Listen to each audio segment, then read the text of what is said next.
Bonjour les amis, j'espère que vous allez bien. On se retrouve aujourd'hui pour parler de deux sujets.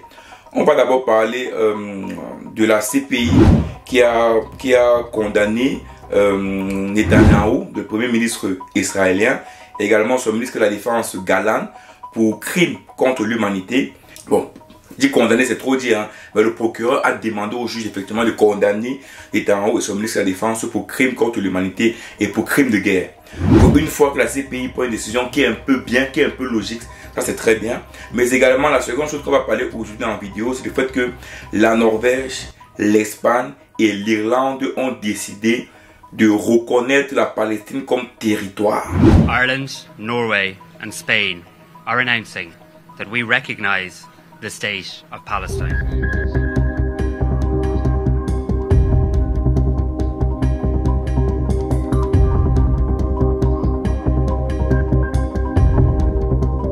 El primer ministro Netanyahu no tiene un proyecto de paz para Palestina.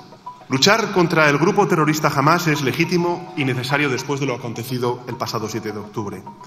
Pero Netanyahu está generando tanto dolor y tanta destrucción y tanto rencor en Gaza y en el resto de Palestina que la solución de los dos estados está en peligro. Og det en sterk oppfordring til andre land om å gjøre det samme som vi gjør i dag. Å anerkjenne Palestina og med det sørge for at prosessen mot en tostatsløsning omsider kan komme i gang igjen og få ny kraft. Et vous savez tantôt qu'il y a d'autres pays qui sont réfractaires. Par exemple, ici en Belgique, ça combat là-bas entre les députés pour pouvoir reconnaître la Palestine. Joe Biden et les États-Unis aussi prennent des décisions de la Norvège, de l'Irlande et de l'Espagne comme une décision qui ne devrait pas être faite. Donc dans cette vidéo, on va parler de ces deux événements-là. Pour, au départ, la CPI décide de condamner Netanyahou et son ministre de la Défense pour crimes de guerre et pour crimes contre l'humanité. Les amis, quand j'entends, je suis en Europe, hein, donc j'écoute beaucoup d'émissions européennes, en France, en Belgique, dans beaucoup de pays francophones pour la plupart en Europe. Quand tu les écoutes parler de l'Israël, on a l'impression que Israël c'est le bon et la Palestine c'est le méchant. Tous, quand ils veulent parler de Palestine, ils parlent de Hamas. Moi je ne comprends pas pourquoi est-ce qu'ils ne séparent pas la Palestine et la Hamas. Le Hamas a été dit comme une organisation terroriste en Palestine. Ok, je suis d'accord avec ça. Mais en Palestine, il y a des habitants palestiniens. Les habitants palestiniens ne sont pas des terroristes. Donc ça veut dire quoi? Depuis que le 7 octobre, les membres du Hamas ont attaqué Israël, je crois, ils ont tué combien de personnes? Je ne sais pas trop, c'était une centaine de personnes. Ils ont, jusqu'à maintenant, je crois, ils ont tous 140 personnes en otage. Mais c'est quoi par rapport aux victimes que Israël a fait en Palestine? Quand vous essayez de mesurer les deux poids, c'est-à-dire le nombre de morts au côté israélien, le nombre de morts au côté palestinien, et des enfants. Quand vous voyez des vidéos des enfants en Palestine, vous vous dites que ce monde ici va vraiment en couille. Donc je pense qu'à un moment donné, si le procureur de la CPI demande la condamnation de Netanyahou et de Gallant pour crime de guerre, c'est qu'il a en son sein autant de documents qui prouvent que ces deux personnes ont tué beaucoup d'habitants palestiniens pour rien. Beaucoup d'enfants palestiniens sont morts juste pour la haine.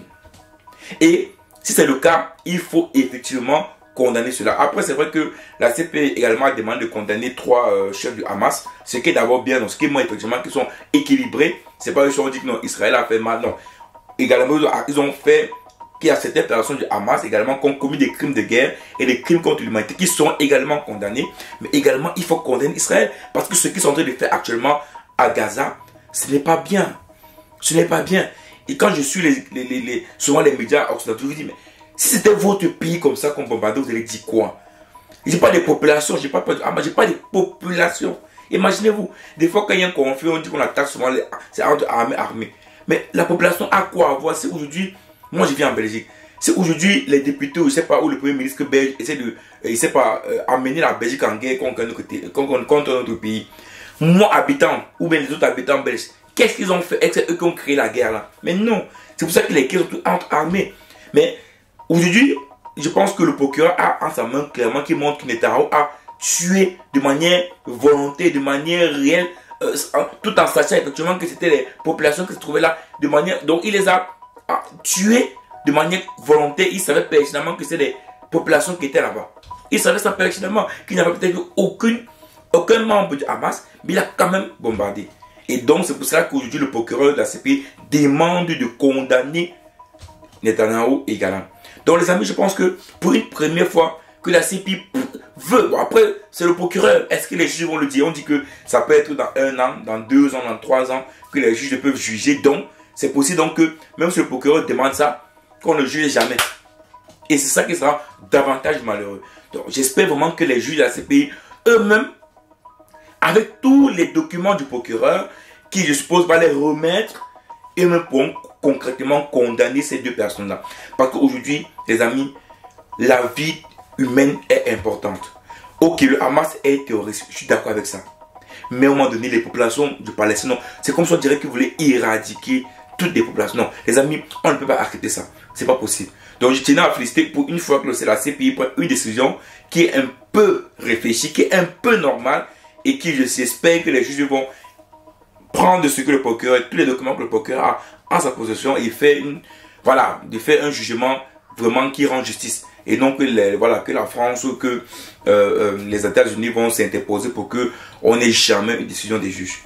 Et maintenant, en seconde position, je vais parler ici du fait que la Norvège, l'Irlande et l'Espagne ont décidé de reconnaître la Palestine comme territoire.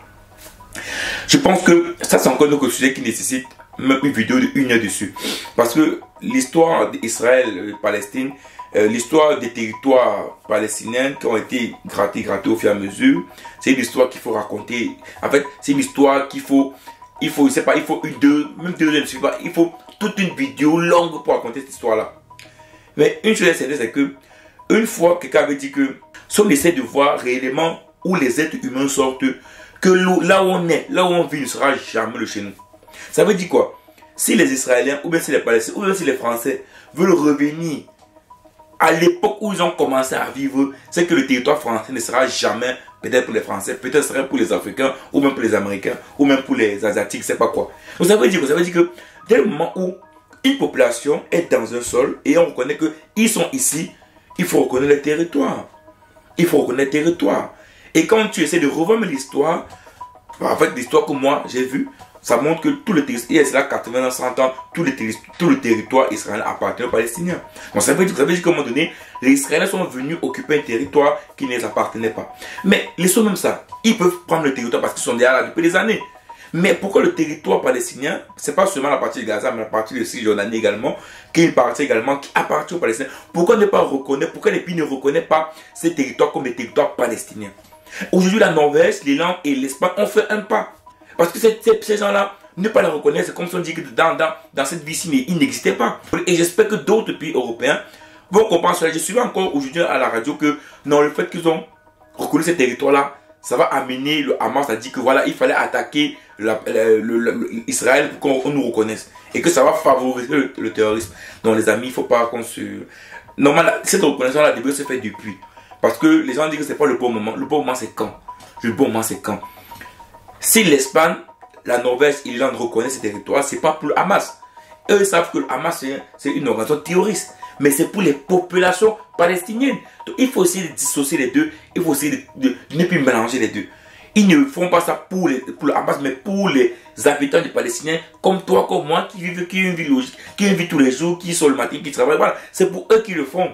C'est pour eux. Donc les débats sont déjà en train de tout mélanger pour dire non, c'est pas vrai. Il ne faut pas donner des propos à ces pays-là qui le font pas pour les populations et non pour le Hamas. Le plus important dans ce monde, c'est qu'on ait la paix. La paix, c'est le plus essentiel. C'est pour ça qu'en fin de cette vidéo, j'aimerais bien parler de la paix. Moi, quand je suis ici, quand je vois des morts en Palestine, ça me fait mal. Quand je vois des morts à Israël, ça me fait mal. Qui veut mourir? Qui veut voir ses enfants mourir comme ça? Quand tu vois ce type d'image-là, tu peux te mettre aussi, vraiment, même les journalistes, souvent, quand vous voyez ça, imaginez-vous que ce soit en France, ici en Europe.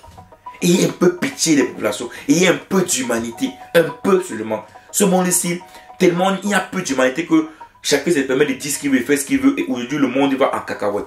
J'espère vraiment que ces décisions de ces 3 pays vont amener d'autres pays de l'Europe, d'autres pays d'Amérique à reconnaître également la Palestine. Vraiment, j'espère vraiment que ça arrivera et que on pourra trouver. Parce que pour l'instant, quelle sera la porte de sortie concrètement à ce conflit-là? On ne connaît pas la porte de sortie. C'est pour ça que même Netanyahou, aujourd'hui, à Israël, est violemment critiqué par les Israéliens. Parce que après avoir tout fait ça à Gaza, la fin sera comment? On va chasser tous les Gazaouis, on va les chasser. Ils vont aller où? Au moment donné, on ne sait même pas ce qui va se passer. Même les populations d'Israël se posent la question qu'est-ce que Netanyahou fait à Gaza? Ces populations vont aller où? En Égypte? Où? C'est malheureux de le voir ça. Mais j'espère vraiment que un jour, la paix reviendra dans ce monde. Ciao.